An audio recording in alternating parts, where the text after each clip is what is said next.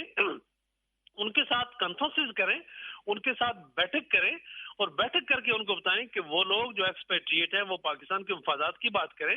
اور ہمارا foreign office اس معاملے پہ ایک پالیسی دینے کے ساتھ ساتھ امپلیمنٹیشن کرائے کہ جتنی بھی ہماری ایمبیسیز ہیں اس وقت دنیا میں, پوری دنیا میں ہماری ایمبیسیز ہیں اور بڑی ویل فرنشڈ ایمبیسیز ہیں, تو وہ لوگ وہاں کے لوکل جو ہمارے پاکستانی ڈایاسپورا ان کو بلائیں. پھر جو لوکل جہاں پہ ہوسٹ کنٹریز ہیں, ان ہوسٹ کنٹریز میں پاکستان کا مطمع نظر جو ہے, یعنی پاکستان کے جو نیشنل انٹرسٹ ہیں, پاکستان کے جو ٹریڈ اینڈ کامرس کے حوالے سے کوئی بات چیت ہو سکتی ہے, جو اتنے بھی گئے گزرے تو نہیں ہے, وی کین ڈو اے لاٹ. تو یہ ساری چیزیں دنیا کو بتائیں کہ ٹھیک ہے پولیٹیکل اسٹیبلٹی آتی رہتی ہے. آفٹر آل آپ نے دیکھا کہ ٹرمپ کے جاتے جاتے امریکہ جیسی سپر پاور میں بھی ایک اختلاف کا ایلیمنٹ آیا تھا جو آج بھی چل رہا ہے. تو ان چیزوں کو ہم بیرونی دنیا تک اس حساب میں نہ پہنچائیں کہ ہم دشمنوں تک چلے جائیں. تو ضرورت اس امر کیا ہے کہ اس موقع پہ فارن آفس ایک بہت بڑا رول پلے کرے اور اپنی ایک ریوائز پالیسی رکھے, جس میں انگیجمنٹ کی پالیسی رکھے کہ ہم دوبارہ انگیج کیسے ہوں انٹرنیشنل کمیونٹی کے ساتھ بائی لیٹرل لیول پہ. یاد رکھیں کہ یہ سارے کام ہمیں بائی لیٹرل لیول پہ کرنے پڑیں گے. اس کی وجہ یہ ہے کہ ہمیں اتنا تو پتا ہے کہ یہ مڈل ایسٹ ہے, لیکن مڈل ایسٹ کے 22 کنٹریز جو ہیں وہ اپنی انڈیپینڈنٹ حیثیت رکھتے ہیں. اسی طرح سینٹرل ایشیا ہے تو اس کی 5 کے 5 ممالک اپنی اپنی فارن پالیسی رکھتے ہیں. لہذا بائی لیٹرل طور پہ ہمارے سفرا حضرات ہر جگہ موجود ہیں, تو وہاں انگیجمنٹ کریں, اور اس کے لیے فارن آفس کو اپنا ایک لائن آف ایکشن یعنی ایک آؤٹ لائن پلان ایشو کرنا ہے, تاکہ دنیا میں اپنی کھوئی ہوئی جو ایک وقار ہے اس کے بارے میں ایک طرح سے ایک رینسانس کی ضرورت ہے, ایک ریوائول کی ضرورت ہے. اور وہ ریوائول پاکستان جیسا ملک جو ہے یہ ہمیشہ کم بیک کرتا ہے. اور یاد رکھیں کہ جو ملک ہوتے ہیں اور قومیں ہوتی ہیں, تو یہ ملک ہمارا چند ایک زمین کے ٹکڑے کا نام نہیں ہے, یہ 230 ملین لوگوں کا ملک ہے, اور یہ سارے کے سارے لوگ پڑھے لکھے بھی ہیں, سمجھدار بھی ہیں, اور وہ لوگ جو باہر اس وقت دنیا میں پاکستان کی ڈپلومیسی کر رہے ہیں, فارن آفس جن کو مینیج کر رہا ہے, تو یہ بڑے ویل ٹرینڈ لوگ ہیں. تو ضرورت اس امر کی ہے کہ پولیٹیکلی ان لوگوں کو موٹیویٹ کیا جائے, فارن آفس پالیسی ایشو کرے, اور پالیسی ساری ری انگیجمنٹ کی ہو, اور وہ ری انگیجمنٹ ساری پاکستان کے نیشنل انٹرسٹ کے ارد گرد گھومنی چاہیے. رائٹ. اچھا سر, کچھ ایشوز ہیں اس مخصوص تنازع کو لے کر. 5 اگست 2019 کے اقدامات 370 اور 35A کی منسوخی, اس کے بعد پھر ڈیموگرافیکل چینج, اور اس کے بعد پھر وہاں پر جو ہے حریت قیادت کو پابند سلاسل کرنے کے علاوہ لوگوں کی جو املاک ہتھیانے کا مذموم ایجنڈا ہے مودی حکومت کا, اس کو, ان تینوں پوائنٹس کو مد نظر رکھتے ہوئے آپ کے خیال میں ہمیں کیا کرنا چاہیے, اور انٹرنیشنل لیول پر ان معاملات کو ہمیں کس طرح سے ٹیک اپ کرنا چاہیے, کیونکہ یہ وہ معاملات ہیں جو فیوچر میں جو پاسبل سولوشنز ہیں اس ایشو کے, اس کو مزید کمپلیکیٹڈ کر رہے ہیں. کیا کہیں گے اس پہ آپ؟ ہاں, یہ بہت ہی امپورٹنٹ بات ہے کہ 5 اگست 2019 کے بعد ہم لوگوں نے بہت کچھ کھویا,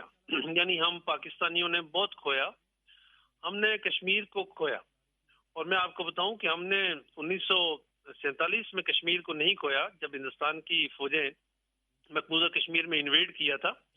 کیونکہ یہ ایشو کسی نہ کسی صورت میں پاکستان کے حق میں چلتا رہا. اور آج بھی اگر میں آپ کو بتاؤں کہ اگر انٹرنیشنل لیول پہ جو کشمیر ڈسپیوٹ کی ایک پوزیشن ہے تو اس میں پاکستان ایک بڑے ہائر پیڈسٹل پہ کھڑا ہے. اور وہ ہائر پیڈسٹل کیا ہے کہ یونائٹڈ نیشن کی ریزولوشنز ہوں، یو این سی آئی پی کی ریزولوشن ہوں، یو این ایس سی کی ریزولوشنز ہوں، یا پھر پلبسٹ کے بارے میں جو بھی ریزولوشنز ہوں، یا کشمیریوں کے بارے میں انسانی حقوق کی ریزولوشن ہو، وہ ساری کی ساری پاکستان کی آواز ہے اور پاکستان کے پوائنٹ آف ویو کو فیور کر رہی ہے. لیکن ہوا کیا کہ ہندوستان ہمیشہ سے 1951 سے میں آپ کو بتاؤں 1951 میں پہلی ایک resolution U N S C کی طرف سے آئی تھی، جب اس وقت کے وزیر اعظم پنڈت جواہر لال نہرو جو تھے تو انہوں نے کوشش کی تھی کہ مقبوضہ کشمیر کا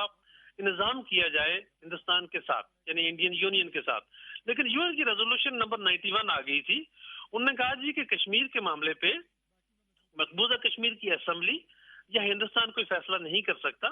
یہ کشمیر کے عوام رائٹ آف سیلف ڈٹرمنیشن کے تحت یہ کام کریں گے. اور اسی طرح کی ایک ریزولوشن 122 نمبر ریزولوشن 1957 میں بھی آئی. تو یہ پاکستان کی اور کشمیریوں کے پوائنٹ آف ویو کی بیسکلی ری انفورسمنٹ تھی یا اس کی ری ایٹریشن. اب میں آپ کو بتاؤں کہ سلولی اینڈ گریجولی پاکستان نے کشمیر میں کافی گین کیا تھا 1990 کی دہائی میں. لیکن ہوا کیا کہ پھر جب ہم اندرونی طور پہ داخلی طور پہ انتشار کا شکار ہو گئے یا کچھ لوگ جو ہے مسلطوں کا شکار ہو گئے، تو ہندوستان نے اس موقع سے فائدہ اٹھاتے ہوئے جو مودی کی ایک ڈاکٹرین ہے کہ اس نے تو نعرہ لگا کے کہا تھا کہ ہم نے مقبوضہ کشمیر کو یا کشمیر کو ہندوستان میں انضمام کرنا ہے اس کا. تو انہوں نے جب 5 اگست 2019 میں یہ کام کیا تو ہمارے یہاں سے کوئی آوازیں زیادہ مضبوط وہاں نہیں گئی، لہذا انہوں نے اس کو گارنٹیڈ لے لیا. دو کہ جو بھی ایکٹ ہے ہندوستان کا جو 31 اکتوبر 2019 کو لاگو ہوا، جس کو وہ کہتے ہیں Jammu and Kashmir reorganization act, تو اس کی کوئی قانونی حیثیت تو نہیں ہے. اس کی وجہ یہ ہے کہ ہندوستان نے اپنے قانون میں تبدیلی کی ہے، کشمیر کے قانون میں تبدیلی نہیں ہوئی ہے، پاکستان کے ساتھ تبدیلی نہیں ہوئی ہے، یونائٹڈ نیشن کے لیول پہ تبدیلی نہیں ہوئی ہے. یہ ہندوستان نے اپنے طور پہ کیا. اور یہ یاد رکھنے کی ضرورت ہے کہ مقبوضہ کشمیر ہندوستان کا داخلی معاملہ نہیں ہے. جب داخلی معاملہ نہیں ہے تو اس پہ ہندوستان کے آئین میں جو بھی وہ ریزولوشن پاس کریں گے تو وہ ان کا ذاتی معاملہ تو ہو سکتا ہے، لیکن اس کا جو الٹیمیٹلی امپیکٹ ہے، لانگ ٹرم امپیکٹ کشمیر پہ نہیں ہوگا، ہونا نہیں چاہیے. لیکن اس کے لیے ضروری ہے کہ جو دوسرا فریق ہے یعنی پاکستان، تو پاکستان کو بہت زیادہ پرو ایکٹیو ہونے کی ضرورت ہے. اب پرو ایکٹیو ہونا تو ہمیں ضروری تھا اور میں سمجھتا ہوں کہ ایز اے نیشن ہم پرو ایکٹیو ضرور ہیں، لیکن کہیں نہ کہیں بدقسمتی سے ہماری حکومت کمزور رہی. اس وقت بھی حکومت کمزور تھی اور آج بھی حکومت کمزور ہے، اور ہم اندرونی طور پہ چونکہ داخلی انتشار کا شکار ہے تو یہ ہندوستان کو ہم یہ موقع دے رہے ہیں کہ وہ جو انضمام انہوں نے کیا ہے یعنی یونین ٹیریٹوری کی صورت میں مقبوضہ کشمیر کے 2 مختلف ریجن کو، تو وہ اپنی کنسولیڈیشن کر رہے ہیں، جس کی طرف آپ نے اشارہ کیا. جیسے آپ نے فرمایا کہ وہاں پہ ڈیموگرافک چینجز ہو رہی ہیں، انسانی حقوق کی خلاف ورزیاں ہو رہی ہیں، لوکل لوگوں کو وہاں پہ بے دخل کر کے تو غیر مسلموں کو ہندوستان کے مختلف حصوں سے لا کے آباد کیا جا رہا ہے. اور یہ ایک بڑی اسکیم کے تحت ہو رہا ہے. اس کے لیے بڑی پلاننگ ہوئی ہے. یہ پلاننگ تقریباً آج سے 20 سال پہلے ہو گئی تھی. یہ ہے کہ اس کی امپلیمنٹیشن بڑی سلو ہوئی. بلکہ میں آپ کو یوں کہوں کہ مقبوضہ کشمیر کے جو 3 صوبے ہیں اس میں سے صوبہ جو جموں ہے، تو جموں میں یہ امپلیمنٹیشن تو 1960 کی دہائی سے شروع ہو گئی تھی. اب یہ وادی میں یہ چونکہ امپلیمنٹیشن کر رہے ہیں، اور وادی میں آپ کو پتا ہے کہ 95% پاپولیشن مسلمانوں کی ہے، تو اس وقت جو سارا سلسلہ چل رہا ہے کہ غیر مسلمانوں کو، نان کشمیریز کو مقبوضہ کشمیر کی وادی میں آباد کیا جا رہا ہے اور وہاں کے لوگوں کو بھی بے دخل کیا جا رہا ہے، ڈیموگرافک چینجز کی جا رہی ہے، اور اس کے علاوہ انٹرنیشنل لیول پہ انویسٹمنٹ کرائی جا رہی ہے تاکہ کشمیریوں کو یہ باور کرائے کہ ہم آپ کے ڈیولپمنٹ کے کام کر رہے ہیں. لیکن میں آپ کو بتاؤں کہ مقبوضہ کشمیر کا کشمیری کسی صورت میں بھی کمپرومائز کرنے کے لیے تیار نہیں ہے. آج بھی وہ کشمیری اس امید پہ ہے کہ پاکستان کے ساتھ ملیں گے، اور ان کی جنگ جو ہندوستان کی تقریباً 1 ملین فوج کے ساتھ جاری ہے تو وہ پاکستان میں شمولیت کے لیے اور اپنے رائٹ آف سیلف ڈٹرمنیشن کے لیے. اس وقت ہمیں کیا کرنا ہے، یہ سب سے اہم بات یہ ہے کہ پاکستان کو باوجود اس کے کہ ہم پولیٹیکل پولرائزیشن اور داخلی انتشار کا شکار ہے، کشمیر کے معاملے پہ ہمیں پارلیمنٹ کی لیول پہ باہر سیمیناروں کی ضرورت نہیں ہے. پارلیمنٹ ہماری ایسی باڈی ہے